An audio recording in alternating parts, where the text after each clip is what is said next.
बाग छत्तीसगढ़ विधानसभा चुनाव के लिए मतदान खत्म हो चुका है। 3 दिसंबर को मतगणना होने वाला है और प्रत्याशियों का भाग्य फैसला होगा।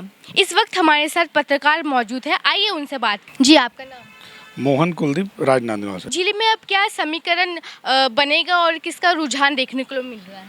अभी तक विधानसभा के चुनाव में पहली बार ऐसा देखने को मिल रहा है कि मतदाता जो है खुलकर नहीं बोल रहे हैं और ऐसी स्थिति नहीं लग रही है कि कोई भी एक पार्टी एक तरफा जीत के आ जाएगी।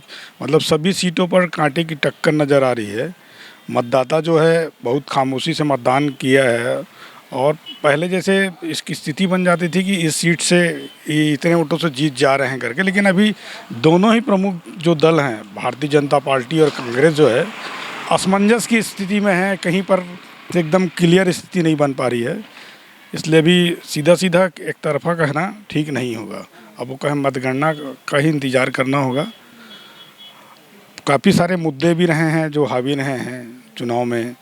मुद्दों के बल पर भी चुनाव लड़ने की कोशिश की गई है। दोनों जो पार्टियां हैं विभिन्न मुद्दों को लेकर चुनाव मैदान में उतरी हैं। कांग्रेस जो है सीधा सीधा कर्ज माफ़ी का मुद्दा लेके मैदान में आई है। कांग्रेस को पिछले विधानसभा चुनाव में इसका अच्छा फ़ायदा मिला था, उसे देखते हुए कांग्रेस ने शुरू से ही कर्ज माफ़ी का ऐलान कर दिया था। हालांकि भारतीय जनता पार्टी ने कर्ज माफ़ी का ऐलान तो नहीं किया, लेकिन महिलाओं के लिए जो गृह लक्ष्मी जो 15,000 14,000 जो देने वाली 12,000 देने वाली जो स्कीम है, वो भी इस चुनाव में हावी रहा है। मतलब प्रभावशाली रहा है। लोगों के बीच चर्चा है इस मुद्दे को लेकर, घोषणा को लेकर। बड़े बड़े दिग्गज नेता लोग राजनांदगांव के दौरे पर आए। विभिन्न विधानसभाओं में इनकी जनसभाएं हुई हैं। इसे लेकर भी बहुत सारे समीकरण बने हैं राजनीतिक रूप से। और वही है कि बड़ी सभाएं होती हैं, रैलियां होती हैं, इनका जो असर है मतगणना के बाद ही समझ में आता है कि ये जो स्टार प्रचारक आए थे उनका कितना प्रभाव पड़ा है। जी, धन्यवाद। आइए इनसे बात। जी, आपका नाम? रवि सिंह ठाकुर, राजनांदगांव से। क्या लगता है आपको किसकी सरकार बहुत स्ट्रांग बन रही है? अब अभी तो कहा नहीं जा सकता, क्योंकि मतदाता जो हैं बहुत ही खामोशी से मतदान किए हैं और मेरे को ऐसा नहीं लगता कि प्रलोभन से प्रभावित होकर मतदाता अपना मतदान किए होंगे। और इसमें कुछ जो प्रधानमंत्री की तरफ से महिलाओं के लिए कुछ योजना निकाला गया और बोनस देने का उन्होंने पिछले 2 साल से जो रुका हुआ है किसानों का, उसका भी ऐलान किए थे।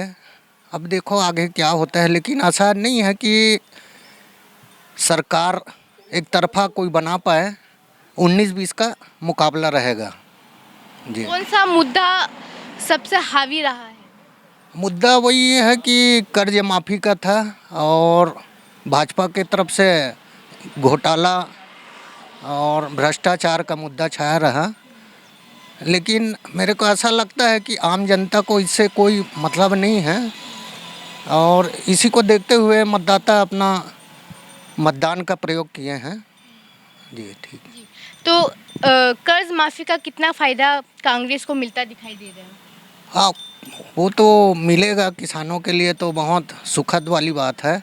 पिछले पंचवर्षीय में भी कर्ज माफ़ी का ये किए थे, तो उनको देखते हुए किसान रुचि तो दिखाए हैं। अब देखो आगे इनका क्या कैसे कि ढंग से प्रभावी ढंग से प्रभाव रहता है आम जनता के बीच में।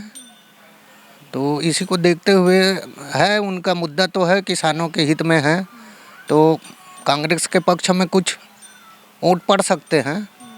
अब बाकी तो अब 3 तारीख के बाद ही मतगणना के बाद ही पता चल पाएगा रिजल्ट का। अच्छा, भीतर घाट को मतलब कितने देखते हो आप, कांग्रेस से और भाजपा से? भीतर घात तो हुआ है, दोनों तरफ से हुआ है। अपना लोकल राजनांदगांव में भी कहते हैं कि बाहर से प्रत्याशी थोप दिया गया, तो कुछ अंदर से भीतर घात हुआ है ऐसा जानकारी है। लेकिन अब वो संगठन वाले उनका काम कर रहे हैं, कांग्रेस भाजपा वाले उन लोग बैठक करके कौन भीतर घात किए हैं क्या है, कोई बता रहे हैं कि इनका ये है, तो पूरा सब ये करके उनके ऊपर कार्रवाई करेंगे उन लोग। अब अभी जैसे कि रोज़ प्रेस नोट में आ ही रहा है कि हम नोटिस दिए हैं, ये किए हैं कि अपना वो पक्ष रखे, ऐसा प्रभाव तो रहता है। और सभी क्षेत्र में हुआ है भीतरघात, जो जिनको टिकट नहीं मिलता है या उनके समर्थक हैं वो लोग अंदर से भीतरघात तो करते ही हैं। जी, आपका नाम बताइए। मैं सूरज यादव। जी, जिले में अब क्या समीकरण बनेगा और क्या किसका रुझान देखने को मिलता है? देखिए, रुझान की स्थिति तो स्पष्ट नहीं है क्योंकि मुकाबले कड़े हैं। जो हम अगर अविभाजित राजनांदगांव की बात करें तो जो 6 विधानसभा सीट है उसमें किसी भी जगह में पहले से स्थिति स्पष्ट नहीं है।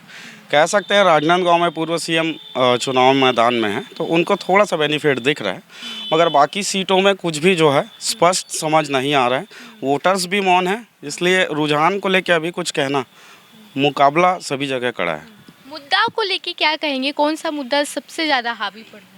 देखिए, मुद्दा ऐसा रहा है कि 5 साल में कांग्रेस की सरकार में इंफ्रास्ट्रक्चर डेवलपमेंट काफ़ी कमज़ोर रहा है। सड़कों की स्थिति कई जगह ख़राब रही है और साल भर विरोध और प्रदर्शन का भी दौर चला है। तो ये चीज़ वोटर्स के जहन में है। और बात करें जैसे कर्ज माफ़ी से संबंधित या दूसरी चीज़ें, तो वो भी काफ़ी प्लस करने वाला है। जी, आपका नाम? योगेश शर्मा। जी, बताइए कि अभी जो कर्ज माफ़ का कितना फ़ायदा कांग्रेस को मिल रहा है? ग्रामीण इलाकों में अगर एक आकलन किया जाए तो बीजेपी के मुकाबले कांग्रेस का पलड़ा थोड़ा सा भारी है। उसमें सबसे बड़ा मुद्दा कर्ज माफ़ी का ही है। हालांकि महिलाओं को साधने के मामले में बीजेपी पहले भी आगे रही है और इस बार भी वो टक्कर की स्थिति में उन्हीं को लेके। अगर दोनों पार्टियों के मैनिफेस्टो को देखा जाए तो दोनों ही किसानों के मुद्दे पे ही चुनाव लड़ रही है, इसलिए किसानों पे ही बेस्ड है। और ग्रामीण इलाकों में टक्कर की स्थिति है। शहर की जो वोटिंग प्रतिशत है वो किस पाले में गया है वही चुनाव परिणामों को तय करेगा। गृहलक्ष्मी योजना का क्या मतलब कितना फ़ायदा मिल रहा है भाजपा को? मैंने ये बात पहले दोहराई है, उसको और भी दोहराता हूँ कि भाजपा महिलाओं के मामले में हमेशा आगे रही है, इसलिए कर्ज माफ़ी के पैरेलल ही यह योजना उसमें आगे बढ़ रही है। इसका फ़ायदा बीजेपी को मिलेगा। भीतरघाट को कितना देखते हो आप भाजपा से? और दोनों ही पार्टियों में चुनाव और चुनाव के पहले ये खबरें भी आती रही है, ये खुलकर भी सामने आया है कि भीतरघात होता रहा है। खेमेबाजी गुटबाजी दोनों ही पार्टियों में देखने मिली है, क्योंकि अगर कोई जीत जाए तो उसका सिर्फ एक कारण अच्छा होगा कि वो बेहतर रणनीति के साथ जीते हैं, पर जो पार्टी को हार का सामना करना पड़ेगा वो अपने मंथन में कई कारण गिनाएगी, जिसमें खेमेबाजी एक सबसे बड़ा कारण होगा, चाहे वो भाजपा की बात हो चाहे वो कांग्रेस की बात। इसकी सुगबुगाहट अभी से होने लगी है। जी, धन्यवाद। मैं किरण बाग, कैमरा पर्सन नोमेश के साथ विजन टाइम न्यूज़। धन्यवाद।